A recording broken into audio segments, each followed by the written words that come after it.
रामकृष्ण हरी मंडळी. तर बघा आता आली कुठं माहेरात आल्यावर सुद्धा बसून जमत नाही हो. आता तिथलं करून डबं भरून ठेवून आलो आणि इथं आता हे का चालू आहेत करायला शेवाचे लाडू. त्यासाठी हे का शेव करायला लागलो. आईला करणंच झालं नाही काही, एकटीच त्यामुळे बाकीच्या कामानं त्यांना आहे का ना तिला वेळच भेटलो नाही. फक्त करांजनची केलत्या आणि मग म्हणले करकन पुरी आल्यावर सगळे नादात झाले म्हणून हो का आता मग हात घालून बरं का मध्ये त्यासाठी शेव बनवायला आणि मासवड्या करायच्या आज खायला. तर मासवड्यासाठी कुठून पण सामान ठेवले, तीळ, कांदा, लसूण हे सर्व झालं. सर्व करायचं आधी लाडू केलं आणि हे लाडू असे झाले. असे लाडू केलेत हे आहेत शेव करून आपण लाडू तयार केलेत. आणि हे बघा काठी, तर हे काठी शेव एवढे बनवलेत आणि कशी झाली बघा. सगळ्या एकदम खुसखुशीत मऊ झाल्यात आणि असं छान लागते ना. तर आता मासवड्या बनवलेत आणि आता मासवड्या बघा ते कशा झाल्या ते, कारण लय दिवस झालं म्हणते मला मासवड्या खावाडल्यात. तर आमच्या बहिणीला मासवड्या बनवल्यात. आता मासवड्या ज्वारीची भाकर गरम गरम खायची.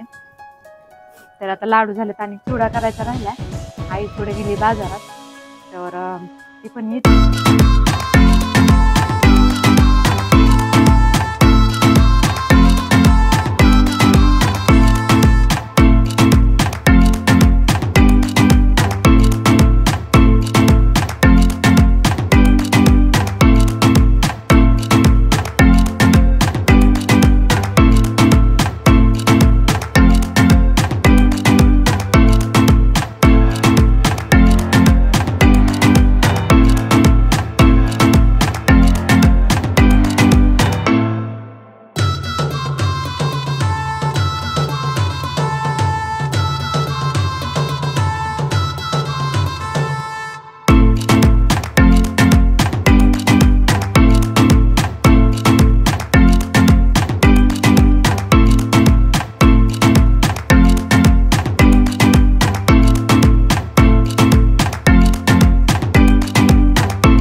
आता खाऊन बघायची कशी झाली ती, आणि कारण लय दिवस झाले मी खायची म्हणत होते बरं का.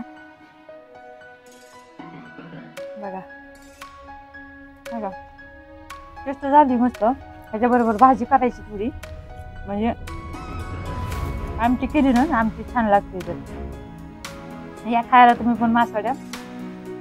थोडं तिखट कमी झाले जरा पण चांगले झाले. तर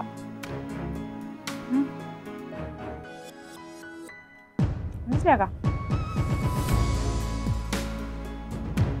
तर बाय सर्वांना. तर आता बघा खाते मासवड्या आणि उशीर झाला जेवण करायला. गोड तर खाऊ वाटा ना, तर या तुम्ही पण मासवड्या खायला.